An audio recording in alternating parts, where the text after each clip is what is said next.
Agora, eu queria fazer 2 perguntas sobre o que vocês falaram. Primeiro, o João disse que, se você volta 50 mil anos, nosso cérebro era muito parecido ou igual ao de hoje. Você diz isso pensando no cérebro como hardware, a parte realmente física, ou inclusive no software, a mente?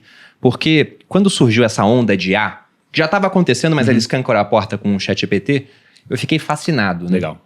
Falei, nossa, isso aqui é muito interessante. E aí eu comecei a pesquisar mais, e através de conversas também com pessoas, eu caí num livro chamado A Origem da Consciência na Quebra da Mente Bicameral, do James O. James. Tá. E, por coincidência, eu estava lendo a Ilíada na época.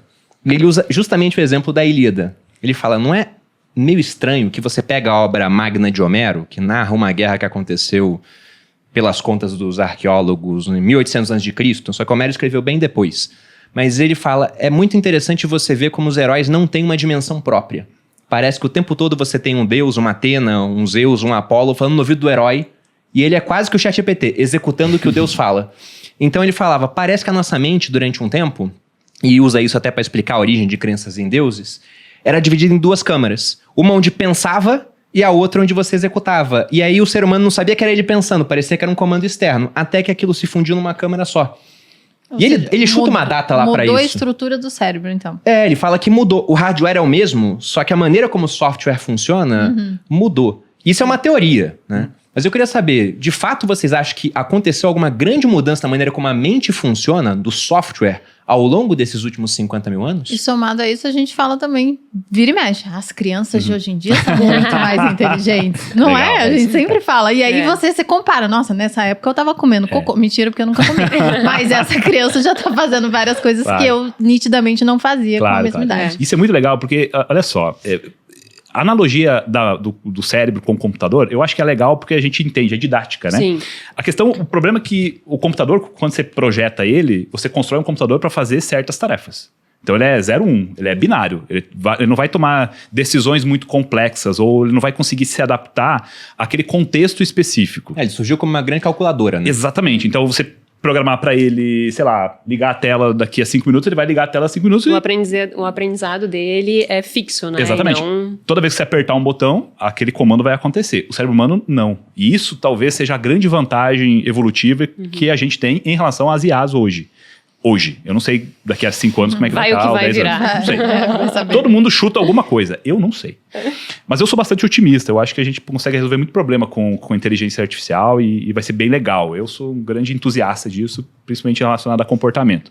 Até porque eu uso a tecnologia a meu favor para isso.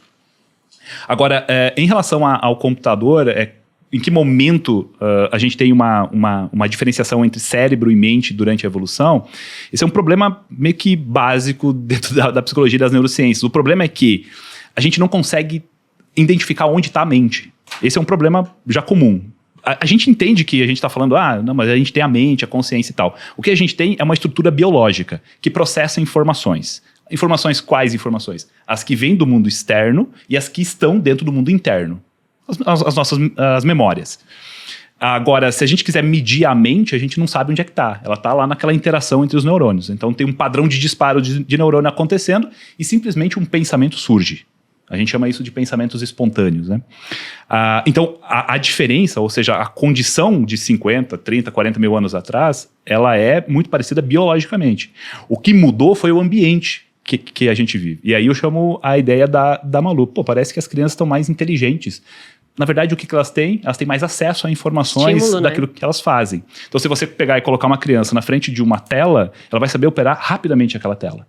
Porque ela está exposta àquele contexto e a tela é muito interessante para ela. Ela vai se sentir muito motivada a fazer aquilo. Não põe a criança na tela. Não façam isso, não.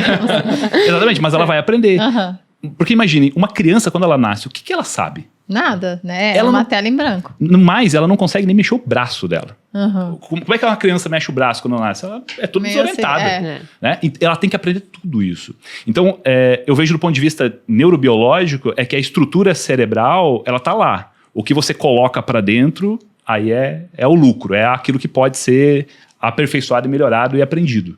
Então, do ponto de vista de aprendizagem mesmo, o que a gente tem? Uma estrutura biológica muito parecida com a dos últimos anos da nossa evolução, só que num contexto altamente estimulante. Imagina, o que um caçador-coletor tinha de estímulo durante a vida? Quase nada. A não ser a natureza, a não ser os animais e tudo mais. Olha o que a gente tem hoje. Aí eu vou fazer uma pergunta. Na verdade, eu vou deixar a Jéssica falar, depois eu faço. Por favor, Jéssica. Não, uma coisa que é interessante dessa parte de racionalidade ou não, que é interessante a gente discutir, desse processo evolutivo que o João estava comentando, o Kahneman, quando começou a desenvolver a teoria base de finanças comportamentais, ele escreve, né? Olha, ele é psicólogo. E o João é psicólogo também, né? E por isso que às vezes as pessoas me escutam e dizem assim, Jéssica, tu é psicóloga? Não, não sou psicólogo, só que a minha base de estudo é psicologia, né? E aí o Kahneman dizia, que, pra quem não conhece, é o prêmio Nobel em economia, que escreveu recentemente falecido, né? Doeu meu coração.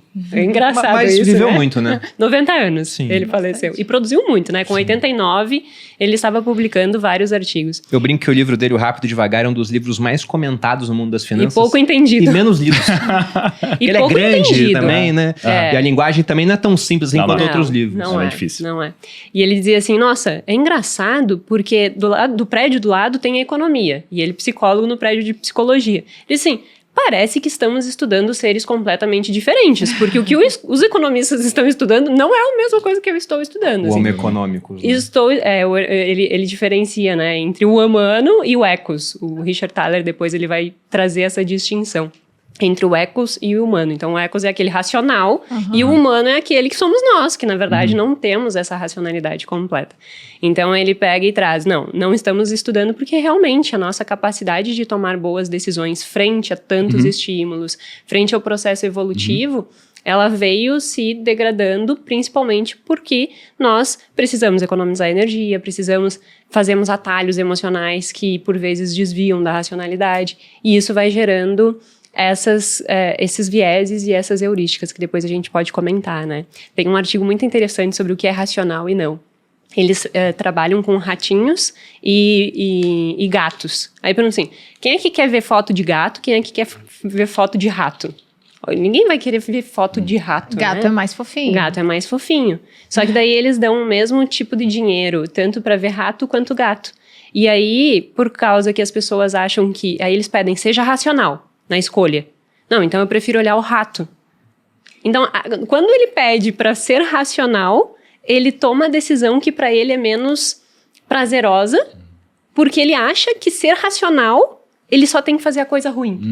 Desconfortável. A recompensa era a mesma, tanto faz? A recompensa era a mesma. Só que eles... ratos fazem ciência e gatos não. E aí, teoricamente, assim, algo ó, assim. Pior que fazem.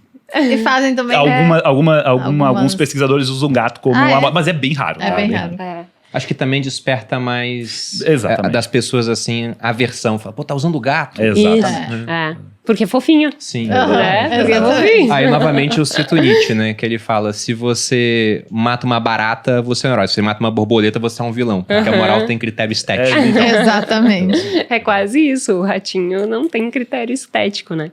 Então, quando a gente fala em tomada de decisão, racionalidade ou não, tudo isso que o João comentou do processo de ser racional e do nosso processo evolutivo, a gente tem que entender que a tomada de decisão, ela sempre vai partir da parte mais primitiva do nosso cérebro e só depois a informação ela vai chegar no córtex pré-frontal, que é o que pensa, falando didaticamente. Que os professores não me julguem. Exatamente. Na verdade, é uma intencionalidade, né? A gente começa a prestar atenção. Por isso que eu chamei o tópico da atenção, que talvez seja, para mim, o mais importante. Inclusive, eu estudei isso durante o meu mestrado e eu vi que estudar atenção é uma coisa muito complexa. Primeiro porque você tem dificuldade de conceituar o que é atenção, né? Porque imagina, né?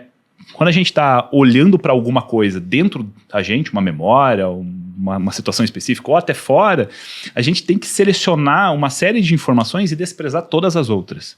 Isso é um processo muito custoso para o cérebro e porque a região que evoluiu por último, ela tem uma certa limitação. Então é muito mais fácil você sentir uma emoção do que tomar uma decisão.